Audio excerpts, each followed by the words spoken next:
Good morning बच्चों, फिर से वेलकम कर रहा हूँ मैं स्टैंडर्ड 7th। और आज हम ये जो हमारा चैप्टर 4 चल रहा है उसमें एक्सरसाइज 4.2 और 4.3 ये दो एक्सरसाइज को सॉल्व करके इसका वीडियो मैं आपको भेज रहा हूँ। बच्चों ये बहुत ही इम्पोर्टेंट बन जाता है जब आप इक्वेशन सीखते हो।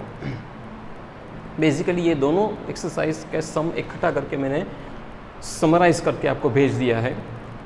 और दोनों एक्सरसाइज में मेन बात तो यही है कि आपको ट्रांसपोज कैसे करना है। यहाँ पे आप ट्रांसपोजिंग का रूल सीखेंगे इक्वेशंस में। ट्रांसपोजिंग मतलब क्या कि इज इक्वल टू की लेफ्ट हैंड साइड से कोई भी नंबर को राइट हैंड साइड भेजना या राइट हैंड साइड से लेफ्ट हैंड साइड भेजना, या तो फिर लेफ्ट हैंड साइड में जो मल्टीप्लिकेशन में है उसको डिवीज़न में डाल देना, या तो फिर डिवीज़न में है उसको फिर से मल्टीप्लिकेशन में डालना। In short is equal to की साइन में जो फिगर्स होते हैं या नंबर्स होते हैं वो जब LHS से RHS में ट्रांसपोज होते हैं तो क्या इफ़ेक्ट होती है वो समझना है।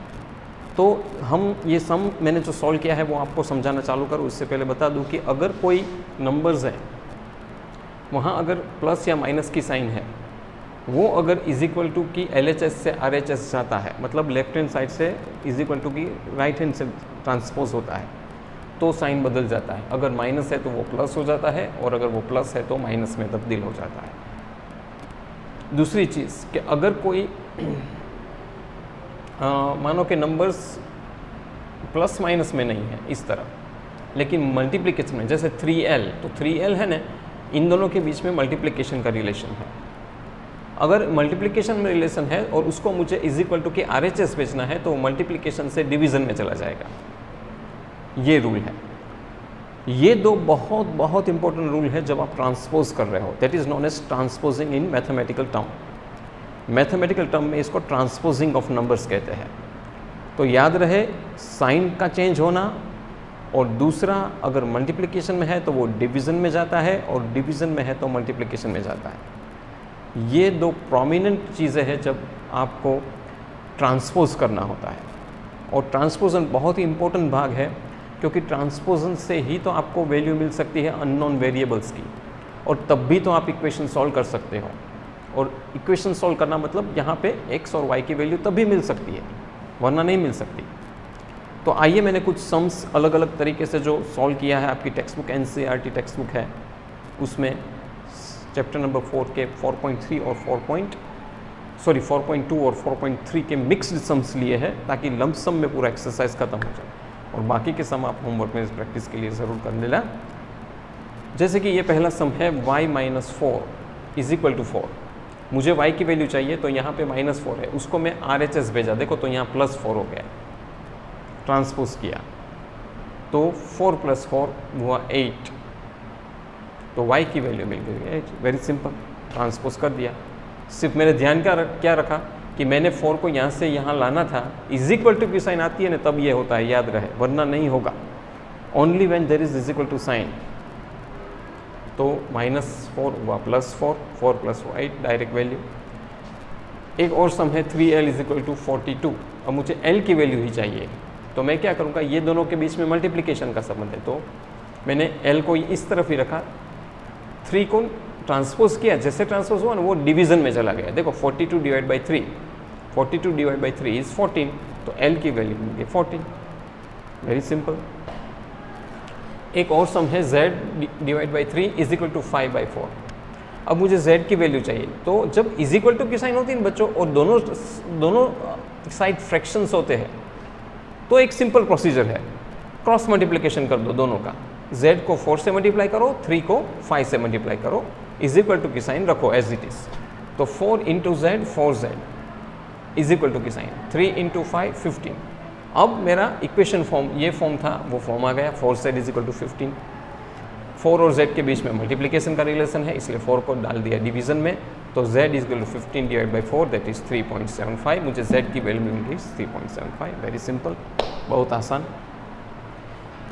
और एक सम देखते हैं, 3n - 2 इज इक्वल टू 46। अब दोनों इसमें फंक्शन साथ में है बच्चों, मतलब प्लस माइनस वाला भी है और मल्टीप्लिकेशन वाला भी है, दोनों ट्रांसपोजन साथ में करना पड़ेगा अगर मुझे वैल्यू चाहिए तो। सबसे पहले मैं माइनस प्लस वाला करूँगा, तो -2 को मैं RHS भेज दूंगा तो वो +2 हो जाएगा।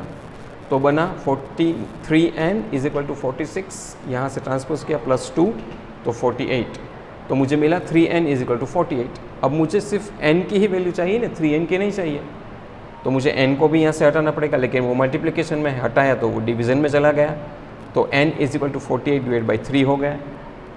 48/3 is 16, तो n = 16, that is my answer. Very simple. एक साथ दो ऑपरेशंस हुए, माइनस वाला था इसलिए ट्रांसपोज किया तो वो प्लस में गया, और यहाँ पे मल्टीप्लिकेशन में था तो वो डिवीज़न में गया। तो ऐसे सम में बहुत ध्यान रखिए। एक और सम भी ऐसा ही है, 3s + 12 = 0। 12 को प्लस में साइन थी यहाँ पे, 12 को भेजा RHS साइड तो वो -12 हुआ, तो 3s = -10, लेकिन मुझे s चाहिए सिर्फ। 3 को ट्रांसपोज किया डिवीज़न में, 3 divided by -12 becomes -4, so answer is -4।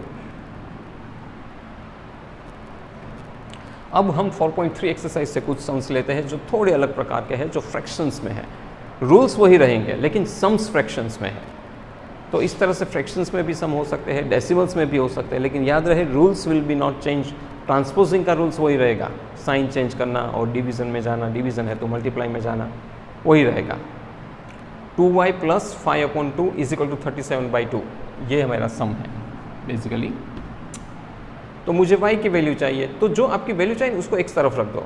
तो अभी मैं 2y को एक तरफ रख रहा हूँ, +5/2 को ट्रांसपोज किया तो वो हो गया -5/2। तो इक्वेशन क्या बना, 2y = 37/2, जो यहाँ पर ऑलरेडी था, इसको उठाकर यहाँ लिया तो वो हो गया -5/2। अब पहले मैं इसको सिंप्लीफाई कर लेता हूँ, इतने सम। तो 37/2 -5/2, अगर देखो नीचे ये फ्रैक्शन के बीच में माइनस या प्लस की साइन हो, जैसे कि यहाँ पे माइनस की साइन है और नीचे डिनोमिनेटर सेम है, तो ऊपर का न्यूमरेटर का आप सीधा माइनस कर सकते हो क्योंकि माइनस की साइन।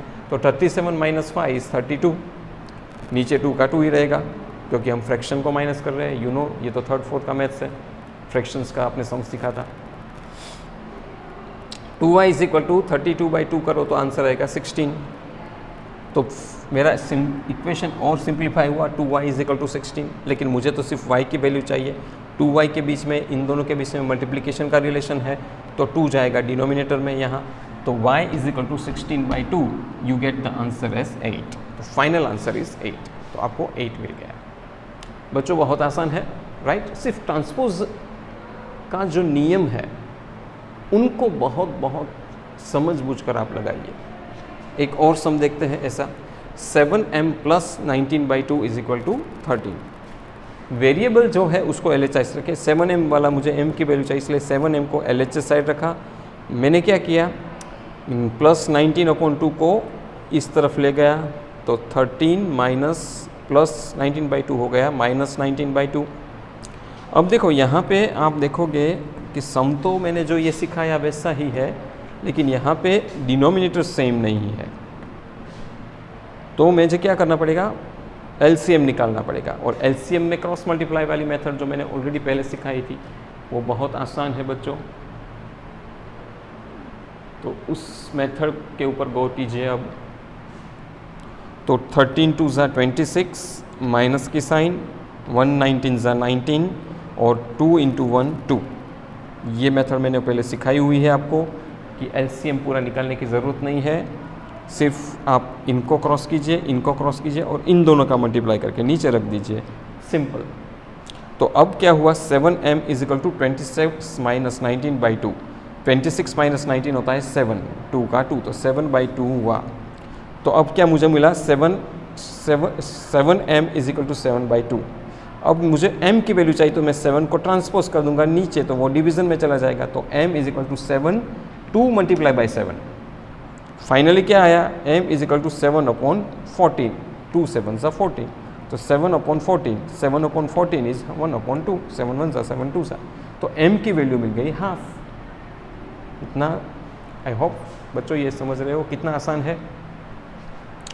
एक और सम है जिसको मैं समझाना चाहूँगा, 2 = x + 4 = 12। अब ये ब्रैकेट आया, 2x + 4 = 12, तो ब्रैकेट आता है तो कोई कोई कॉम्प्लेक्स नहीं है, क्या कोई ऐसा ज़रूरत नहीं है।